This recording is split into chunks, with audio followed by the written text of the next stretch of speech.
લોકસભામાં ગઈકાલે એટલે 1 જુલાઈના રોજ વિરોધ પક્ષના નેતા અને કોંગ્રેસના સાંસદ એવા રાહુલ ગાંધીએ હિન્દુ મુદ્દે ભારતીય જનતા પાર્ટી એટલે સત્તાધારી પાર્ટી પર જે પ્રહાર કર્યા એના કારણે ભાજપમાં ખળભળાટ મચી ગયો છે અને ભાજપના નેતાઓ રાહુલ ગાંધી પાસે માફી માંગવાની માંગણી કરી રહ્યા છે। આ વિવાદના પડઘા જે છે ગુજરાત સુધી પડ્યા છે।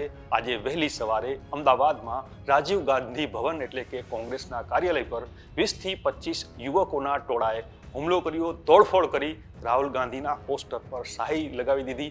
રાહુલ ગાંધીના પોસ્ટરમાં જે એમનો ફોટો છે એમના ફોટા પર ટોપી પહેરેલા રાહુલ ગાંધીના ફોટા ચિપકાવી દીધા।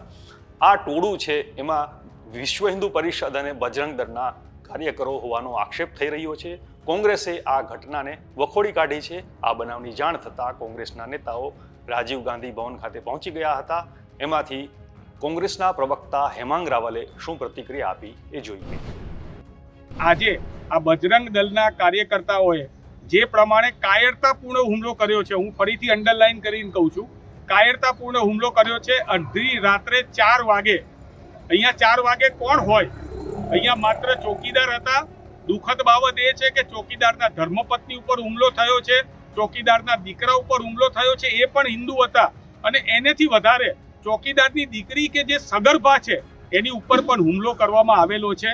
આવા કાયરતાપૂર્ણ હુમલાને કોંગ્રેસ નકારી કાઢે છે અને કોંગ્રેસે આજે જે પણ અમારા પ્રદેશ પ્રમુખ શ્રી જોડે ચર્ચા કરીને અમે આગળની તો કાર્યવાહી કરવાના જ છીએ, પરંતુ આજે આપના માધ્યમથી હું ભારતીય જનતા પાર્ટીના અને આ બજરંગ દળના જે ગુંડાઓ છે એમને કહેવા માંગુ છું કે આવો, દિવસે આવો, હથિયારો લઈને આવો, તમારે પથ્થર લઈને આવવું હોય પથ્થર લઈને આવો, તલવારો લઈને આવો, બંદૂકો લઈને આવો, અમે ઊભા છીએ। કારણ કે અમારી જોડે પણ હથિયાર છે અને અમારી જોડે હથિયાર છે સત્ય અને અહિંસાના હથિયાર છે।